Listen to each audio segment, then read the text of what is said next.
우리 한 절씩 교독하시고 마지막 절 함께 읽겠습니다. 사흘째 되던 날 갈릴리 가나에 혼례가 있어 예수의 어머니도 거기 계시고 예수와 그 제자들도 혼례의 청함을 받았더니 포도주가 떨어진지라 예수의 어머니가 예수에게 이르되 저들에게 포도주가 없다 하니 예수께서 이르시되 여자여 나와 무슨 상관이 있나이까 내 때가 아직 이르지 아니하였나이다. 그의 어머니가 하인들에게 이르되 너희가 너희에게 무슨 말씀을 하시든지 그대로 하라 하니라. 거기에 유대인의 정결 예식을 따라 두세 통 드는 돌 항아리 6이 놓였는지라. 예수께서 그들에게 이르시되 항아리에 물을 채우라 하신즉 아기까지 채우니 이제는 떠서 연회장에게 갖다 주라 하심에 갖다 주었더니 연회장은 물로 된 포도주를 맛보고도 어디서 났는지 알지 못하되 물 떠온 하인들은 알더라.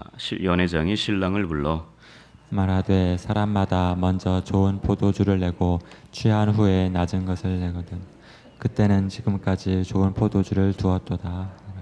함께합니다. 예수께서 이 첫 표적을 갈릴리 가나에서 행하여 그의 영광을 나타내심에 제자들이 그를 믿으니라. 이는 하나님의 말씀입니다. 아멘. 여러분, 군대 하면 어떤 이미지가 가장 먼저 떠오르십니까? 군대. 여기 다 우리 남자분들 군대 갔다 오셨죠? 군대 하면 어떤 이미지가 떠오르십니까? 강압. 네, 강압. 네, 강압이라고 이야기를 하시는데 강압이란 말이 뭐 꼭 틀린 건 아니지만 군대 하면 명령.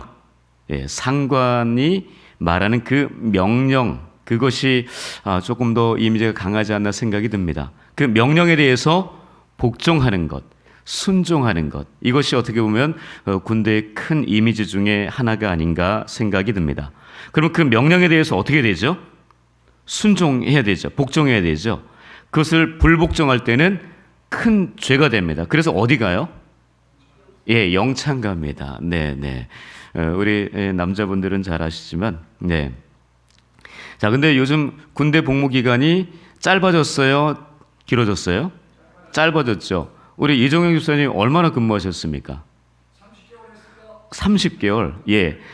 제가 이제 뒤져보니까 최장, 우리 김은식 장로님은 굉장히 오래 하셨을 거예요. 얼마나 하셨어요? 안 갔다 오셨 그러시군요. 축복합니다. 네, 신의 아들이셨군요. 네. 자, 여기 군대 갔다 오신 분들 아마 최장 36개월을 아마 하셨을 겁니다. 3년이 가장 긴 기간이었습니다. 36개월 동안 참 그 노래도 있잖아요. 3년이라는 그런 유행가 가사도 있었는데 어쨌든 그 3년이라는 그 기간이 참 쉬운 기간은 아니었습니다. 예. 근데 그때 그 36개월 군복무도 해야 했고, 그리고 또 이제 그 외부와의 그때 당시 그 과거를 생각해보면 참 연락하는 것도 참 쉽지 않았던. 근데 요즘에는 다 핸드폰이 다 있다면서요, 군인들. 네. 참 너무나 좋은 세상입니다. 네. 자, 그런 상황이었는데 옛날에는 연락도 잘 못하고 집도 많이 멀어져 있었고 가족들과 떨어져 있는 시간이 많이 길어서 많이 외롭기도 했었던 그런 때가 있었습니다. 그리고 또 어때요? 군대에 가기 전에 사귀었던 그 여자분이 고무신을 거꾸로 신는 경우도 있었어요. 네, 그래서 그런 얘기 많이 했잖아요. 그 군대 갔다 오면 이제 시집가 있고 막 이런 일들이 벌어지기도 했었습니다. 참, 그러면 질문 하나 드리겠습니다. 제가 군대를 갔다 왔을까요? 갔다 왔을까요? 갔다 왔어요. 예. 그러면 제가 군대를 어떻게 다녀왔을까요? 예? 뭐라고요? 공익. 네, 공익. 아니, 그 비슷한 말이에요. 옛날에 공익이 지금의 공익이 옛날에 방위. 네, 아시나요? 네. 제가 18개월 동안 열심히 출퇴근하면서 도시락은 안 싸들고 다녔어요. 네, 근데 정말 행복하게 이렇게 매일 출근을 했었습니다. 퇴근하고, 네, 주말이면 집에서 쉬고 또 교회도 가고 그랬었어요. 네, 그 기간을 제가 18개월 동안, 근데 3년이었어요. 아니, 뭐 이상하죠? 아니, 18개월인데 어떻게 3년이래요? 제가 93년 11월 달에 들어갔거든요. 그래서 95년 5월에 전역을 해서 그럼 몇 년이에요? 횟수로 3년 맞죠? 제가 3년 다녀왔습니다. 그래서 저는 당당하게 얘기해서 군대 3년 다녀왔다고. 네. 자, 근데 제가 군 생활할 그 당시에 굉장히 재미있던 군대 프로그램이 하나 있었어요. 우리 다 기억하실지 모르겠네요. 네. 우정의 무대. 혹시 기억하십니까? 그 우정의 무대. 이런 음악이 나오죠.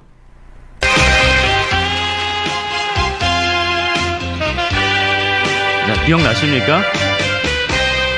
뽀빠이 이상용 아저씨 나온. 엄마가 보고플 때 엄마 사진 꺼내놓고 엄마 얼굴 보라면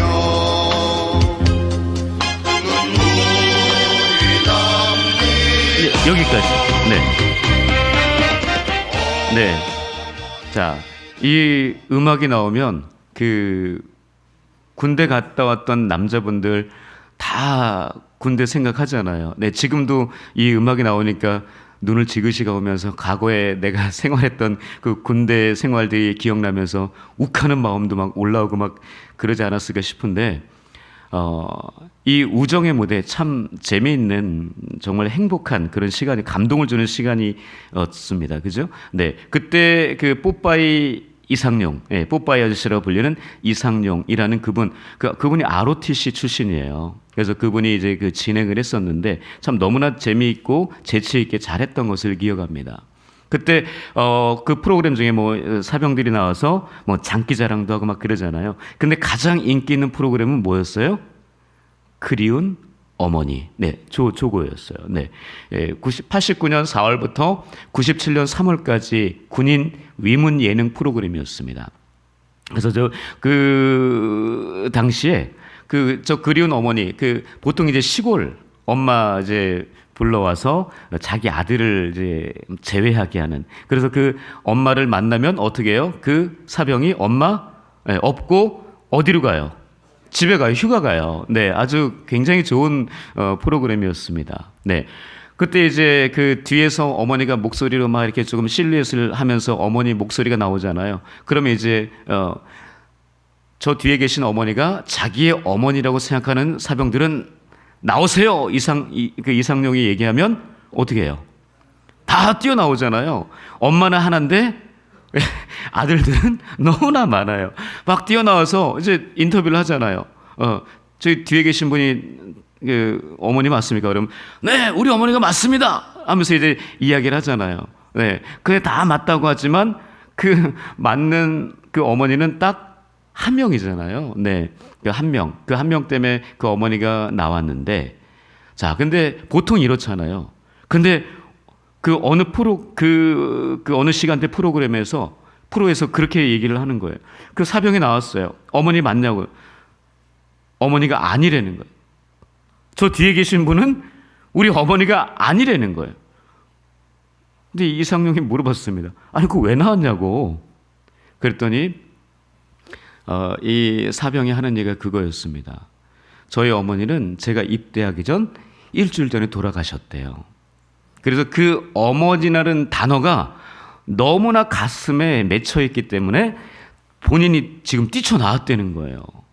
그러면서 그 엄마가 너무 보고 싶다, 이렇게 얘기를 하는 겁니다. 자, 그 이야기를 들은 이 옆에 있던 사람들 다 마음이 뭉클해졌어요. 근데 이제 그 어머니가 나왔거든요. 그 어머니가 나왔는데 그 어머니가 자기 아들을 반갑잖아요. 아들을 먼저 안아주는 게 아니라 그 사병을 먼저 안아주는 거예요. 더 깊이. 근데 참 감동이었습니다. 그래서 제가 그 영상을 찾아보려고 막 찾았는데 없더라고요. 그래서 그 영상을 한번 보여드리고 싶었는데 좀 없어서 좀 안타까운데, 그러니까 저런 모습이었어요. 네, 엄마 만나면 정말 기쁜. 저에게도 어머니가 있었습니다. 네, 과거형이에요. 네, 어머니가 있었어요. 근데 지금은 안 계십니다. 네, 어머니가 좀 일찍 돌아가셔서 어머니를 좀 많이 잊어버리고 살고 있는데, 이제 또 제가 부모가 되다 보니까 이제 자녀들을 바라보는 그 시선, 참 부모로서 이 자녀들을 바라볼 때 얼마나 애틋한 마음인가, 아마 그런 생각이 저에게도 있어서 그 오늘 본문에도 그 예수의 어머니란 단어가 3번이나 등장하거든요. 그 이 짧은 이 본문 속에서 11절밖에 되지 않은 본문 속에서 어머니란 단어가 3번이나 등장해요. 예수의 어머니 1절에서 그리고 3절에서 예수의 어머니 그리고 5절에서도 그의 어머니 이렇게 등장합니다. 바로 어머니란 단어 들으면은 마음이 내가 지금 할머니가 되고 엄마가 됐는데도 아빠가 되고 할아버지가 되었는데도 어머니라는 단어를 들으면 마음이 뭔가 뭔가 좀 느껴지는 게 있지 않습니까? 여기 계신 분들 다 어머니가 계실 텐데 돌아가셨던 아직까지 살아계시던 그 어머니가 우리를 이 땅에 태어나게 하셨습니다. 물론 하나님의 계획 가운데에서 어머니의 그 몸을 통해서 우리가 나오게 된 거죠. 참 그 어머니께 다시 한번 감사하는 그런 시간 되었으면 좋겠고요. 또한 그 아버지에게도 함께 감사하는 그런 시간이 되었으면 좋겠다 싶어서 이 주일 아침에 지금 그리운 어머니 그 코너를 한번 소개해 드렸습니다. 네. 오늘 본문에 이렇게 3번이나 어머니라는 단어가 등장하는데 그 어머니, 그 예수의 어머니가 이름이 뭐예요? 마리아. 네, 마리아입니다.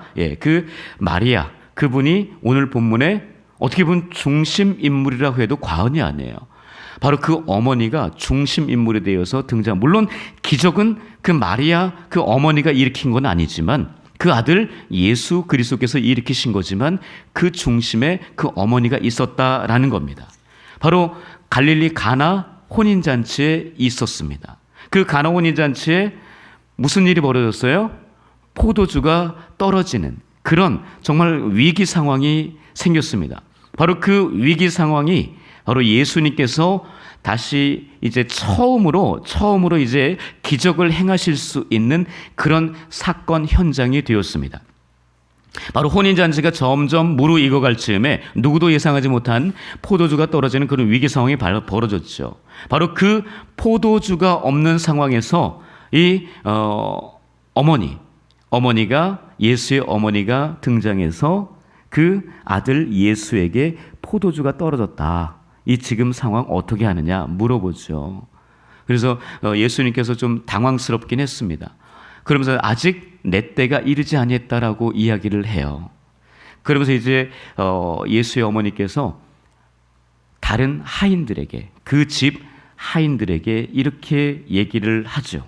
바로 그 하인들, 니네들은 예수께서 하시는 말 그대로 해라 라는 그 이야기를 합니다. 바로 오늘 본문에서처럼 우리 인생 가운데에도 위기 상황이 늘 닥쳐와요. 좀 안 왔으면 좋겠는데, 아니 지난주에도 그 위기 상황을 겪었는데, 아니 어제도 위기 상황을 겪었는데 왜 하나님 오늘도 이번 주도 왜 이런 위기 상황을 겪게 하십니까? 라고 우리가 하나님 앞에 반문할 때도 있습니다. 좀 위기 상황을 좀 빨리 또 정리 좀 해주시지 왜 이렇게 질질 끌면서 왜 이렇게 힘들게 하십니까? 라고 할 때도 우리가 있습니다. 그러나 그런 위기, 그런 고난, 그런 아픔들, 그런 시험들, 그런 모든 시험들 가운데에서 누가 함께 계세요? 우리 주님이 함께 계신다라는 겁니다. 그 위기 속에서 주님이 함께 계시면서 우리들에게 요구하시는 것들이 있어요.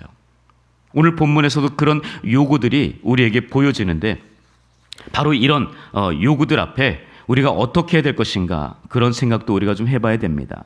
자, 오늘 우리의 삶의 기적들이 어떻게 일어났는지 한번 그 기적의 재료를 한번 살펴보는데요. 우리 본문 5절 함께 읽도록 하겠습니다. 본문 5절입니다. 시작. 그의 어머니가 하인들에게 이르되 너희에게 무슨 말씀을 하시든지 그대로 하라 하니라. 네.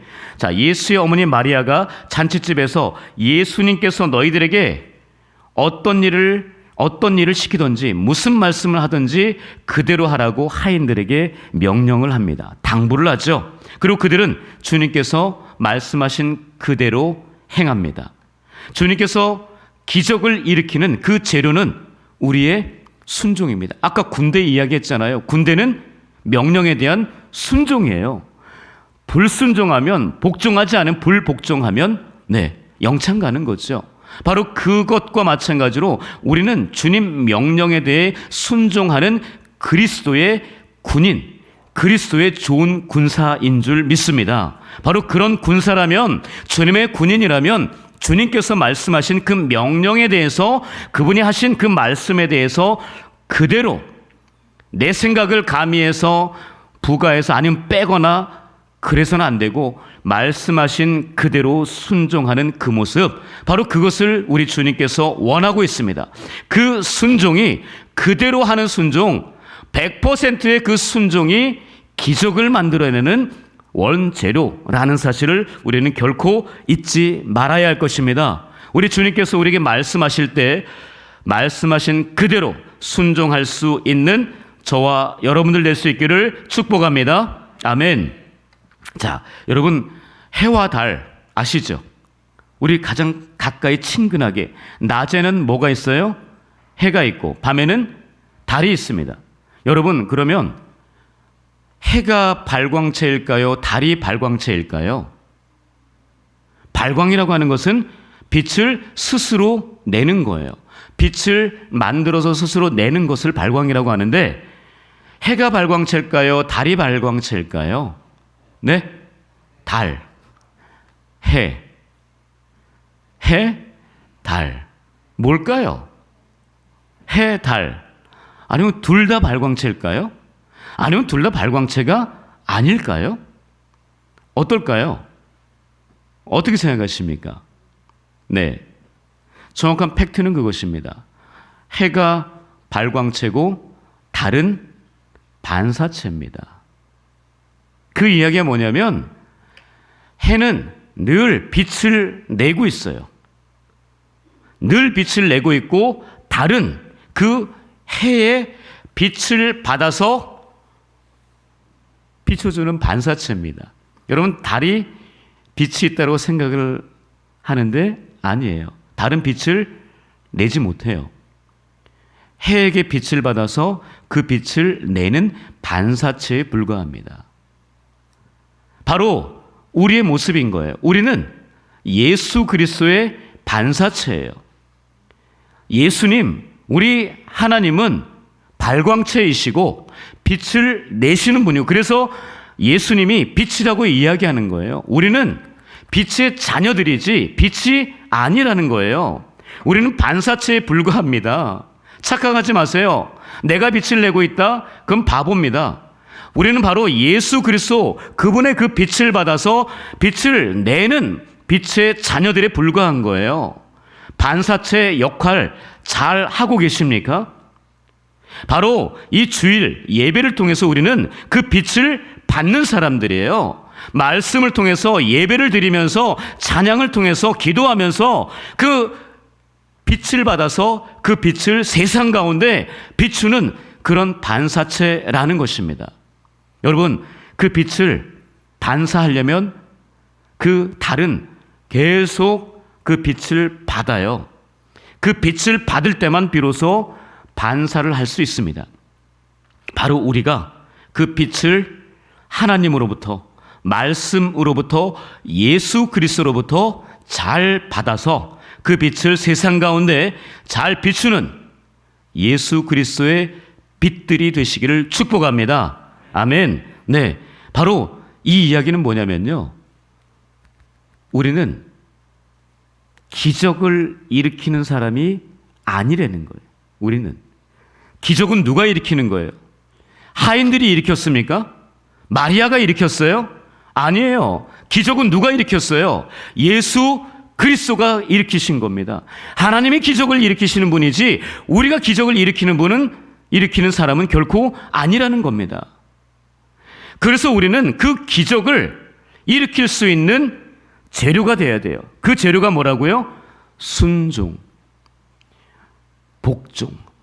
바로 예수 그리스도께서 말씀하신 그대로를 우리는 받아서 반사시키는 거예요. 빛을 내는 겁니다. 바로 그것이 우리가 해야 되는 일입니다. 우리가 기적의 주체가 아니에요. 우리는 기적의 재료일 뿐이라는 사실입니다. 오늘 본문에서도 그 재료의 원재료, 그것을 순종으로 나타냈던 하인들의 모습을 우린 잘 볼 수 있습니다. 자, 순종이 뭘까요? 자, 히브리어 원어, 헬라어 원어 보시면 순종은요, 히브리어 원어로 샤마라고 이야기합니다. 그리고 헬라어 원어는 휘파쿠오라고 이야기해요. 바로 이것은 뜻은 그겁니다. 한번 읽어볼까요? 의미가 뭔지? 자, 시작. 주의 깊게 듣다, 경청하다, 엎드려 듣다, 아래에서 듣다, 들은 것을 이해하다, 복종하다, 이런 의미를 가지고 있어요. 지금 그 2층에서 드리고 계신 우리 두 분 계십니다. 예배 드리는데 아래에서 듣는 것이 순종이에요. 위에서 듣는 것이 순종이 아니라, 네, 그냥 하는 얘기니까 괜히 또 오해하지 마시고요. 바로 아래에서 듣는 것이 순종입니다. 주의 깊게 들려진 그대로, 내게 비춰진 그 빛 그대로 반사해내는 것, 그대로 행하는 것, 그것이 바로 진짜 순종이다라고 이야기할 수 있습니다. 자, 오늘 본문 7절과 8절에서 포도주가 떨어지자 하인들에게 어머니 마리아가 얘기한 게 아니라 예수님께서 이야기하십니다. 자, 7절과 8절 함께 읽도록 하겠습니다. 자, 시작. 예수께서 그들에게 이르시되 항아리에 물을 채우라 하신즉 아기까지 채우니 이제는 떠서 연회장에게 갖다 주라 하심에 갖다 주었더니 라고 주님 말씀하셨습니다. 아까 마리아는 뭐라 그랬어요? 예수께서 무슨 말씀을 하든지 그대로 하라 라고 얘기했고, 지금 예수님께서 말씀을 드디어 하셨습니다. 뭐라고 얘기했어요? 첫 번째 명령은 뭐예요? 항아리에 물을 채우라. 항아리에 물을 채우라라고 이야기를 했습니다. 항아리에 물을 채우라. 끝까지 채워야 되는 거죠. 근데 만약에 그 하인 중에 게으름 피우는 놈이 있어서 절반밖에 안 채우고, 아니 3분의 1밖에 안 채웠다면 과연 어땠을까요? 분명히 항아리에 채우라, 그 물을 채우라, 끝까지 채우라는 얘기거든요. 근데 그것을 아귀까지, 그 동동동동 그 물이 흘러내리는 그 고기까지 채우지 않고 자기가 하고 싶은 대로만 절반만 채우거나 3분의 1만 채우고 게으름을 피웠다면 어땠을까요? 과연 진짜 물이 변해 포도주 되는 기적의 역사가 일어났을까요? 글쎄요, 의문점을 한번 찍어봅니다. 자, 아기까지, 근데 먼저 그 마리아가 그 얘기를 했기 때문에 그렇게 채운 것 같아요. 그래서 두 번째 주님의 명령은 8절에서 뭐래요? 이제는 떠서 연회장에게 갖다 주라. 바로 이제 잔치하는 그 장소로 갖다 주라는 거예요. 지금 사람들이 그 이전에 포도주를 먹고 지금 조금은 알딸딸해진 그런 상태, 사람들이 너무나 기뻐하는 그 상태에서 이제 그 포도주를 또 부족하면 안 되니까 또 갖다 준 거예요. 갖다 주라고 하는 명령을 주님께서 하셨습니다. 여러분, 그 생각해 보셨나요? 물이 포도주로 언제 변했을까? 언제 변했을 것 같아요? 이복재 집사님, 언제 변했을까요? 이동 중에요. 보셨어요? 네, 순종하면 된다고 했으니까. 아니, 순종했잖아요. 물 끝까지 부었잖아요. 그럼 그때 변하지 않았을까요? 네, 근데 성경에 언제 변했다? 이 말이 없어요. 그죠? 물을 끝까지 부을 때, 아니면 물을 붓자마자 변했을까? 아니면 끝까지 채웠을 때 변했을까? 아니면 갖다 주라고 우리 주님이래. 우리 이복재 집사님 말씀하신 것처럼 이동 중에 변했을까? 여러분들은 어떻게 생각하십니까? 우리 이복재 집사님의 말씀에 동의합니까? 네, 이동 중에 변했을 것 같다. 네, 근데 그 근거는요? 그 근거는 뭐예요? 그 근거는 네, 근거는 뭐 성경에 기록되지 않기 때문에 알 수는 없지만요. 아마도 이렇게 생각해 볼 수 있을 것 같아요. 여러분, 나아만 장군, 열왕기하 5장에 등장하는 나아만 장군, 나병에 걸렸죠. 그는 아람 나라의 군대 장관이었지만 나병에 걸린 환자였습니다. 그 사람이 요단강에 가서 7번 씻으면 나을 것이다 라고 하는 엘리사의 말을 듣고, 물론 여차여차해서 안 들어갈 뻔했지만 어쨌든 들어갔어요. 여러분 어떻게 생각하세요? 첫 번째 들어갔을 때 변화가 있었을까요? 저는 조금이라도 변화가 있지 않았을까 싶은데, 두 번째 들어갔을 때, 나왔을 때 변화가 있었을까요? 어떻게 생각하십니까? 최태상 집사님, 어떻게 생각하십니까? 어땠을까요? 변화가 언제 일어났을까요?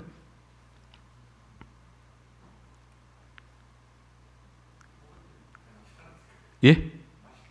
마실 때. 딴 생각하고 계시네요. 네. 네. 지금 마시는 상황은 아니고요. 네, 지금 상황이 바뀌었거든요.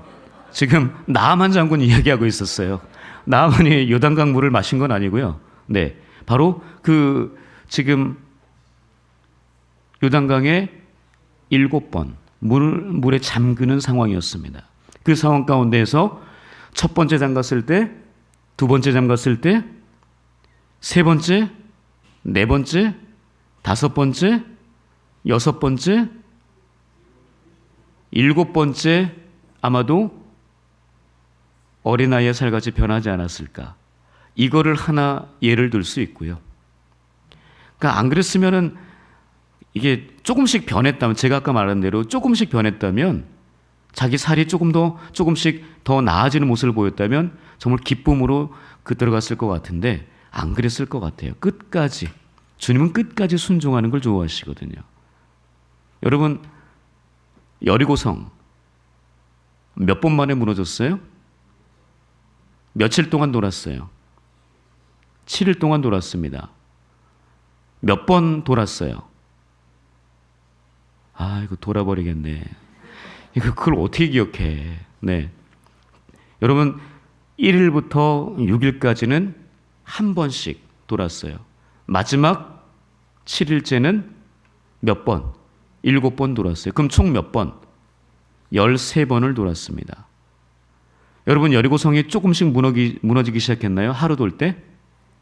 둘째 날 돌 때 또 조금씩 무너졌나요? 아니죠. 마지막 13번째 바퀴를 다 돌고 소리를 질렀을 때, 나팔을 불었을 때 무너졌던 것을 우리는 볼 수 있습니다. 여러분, 그런 것들을 근거로 해서 생각해 본다면 물이 포도주로 변하는 그 시기는 아마도 우리 이복재 선생님 말씀하신 대로, 우리 최태성 선생님 말씀하신 대로 들고 가다가, 그때까지는 아마 물이었을 것 같아요.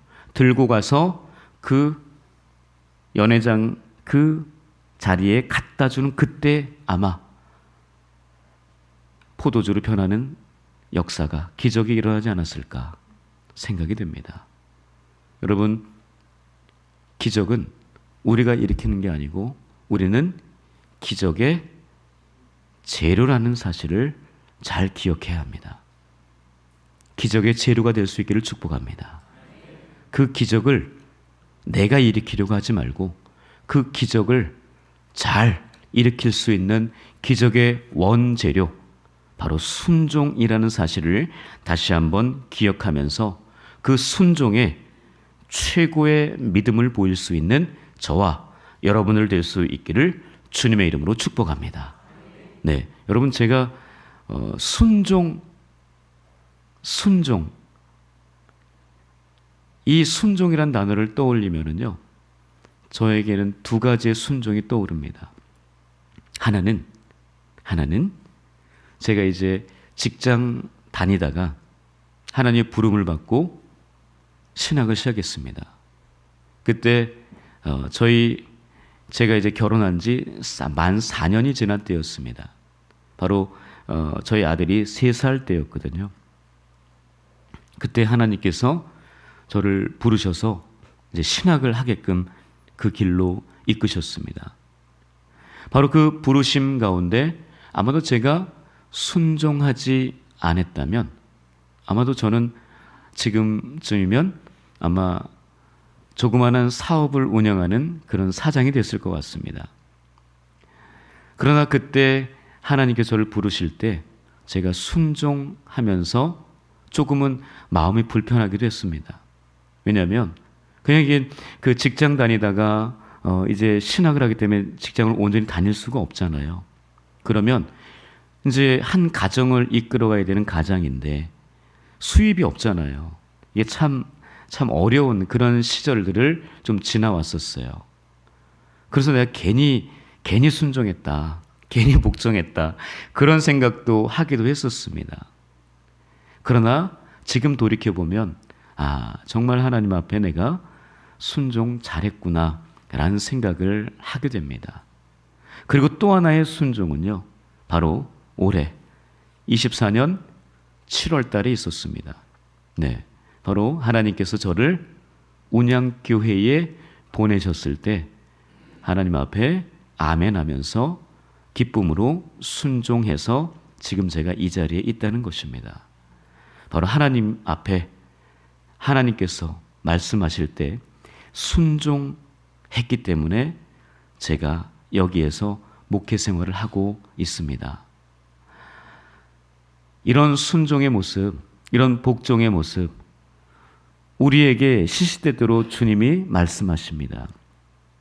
그 말씀에 대해서 내 생각을 첨가하거나 그 주님 말씀을 빼서 자꾸만 내 마음대로 행하는 것은 진짜 순종은 아닙니다. 우리 자녀들에게도 마찬가지죠. 우리 과거에 우리 부모님이 말씀하실 때 잘 기억해 보면 내가 내 마음대로 엄마가 이렇게 하라고 했는데 아빠가 이렇게 하라고 했는데 자꾸 내 생각을 집어넣어서 그렇게 했던 우리들의 모습, 지금도 그것을 우리 아이들이 유전적으로 본받아서 자꾸만 또 다르게 행동하고 그렇게 살아가고 있는 우리들의 자녀들의 모습도 보게 됩니다. 그러나 중요한 것은 먼저 우리는 하나님 앞에 하나님 말씀에 늘 있는 그대로 말씀하신 그대로 순종해야 될 줄 믿습니다. 그 순종이 바로 기적을 일으킬 수 있는 큰 재료가 된다는 사실에 다시 한번 기쁨으로 순종할 수 있는 주님의 사람들 될 수 있기를 주님의 이름으로 간절히 축복합니다. 기도하겠습니다. 하나님 아버지 감사합니다. 하나님께서 우리에게 말씀하십니다. 하나님께서 우리에게 예수 그리스도를 통해 또 성경에 기록된 말씀을 통해 말씀하십니다. 그 말씀을 잘 듣게 하시고 그 말씀 그대로 순종할 수 있는 저희들이 되게 하여 주옵소서. 그리하여 우리의 삶의 자리에서 주님께서 베풀어 주시는 하나님께서 일으키시는 기적을 경험할 수 있는 우리 모든 운양의 식구들 되게 하여 주시옵소서. 감사하며 살아계신 예수님의 이름으로 기도합니다. 아멘.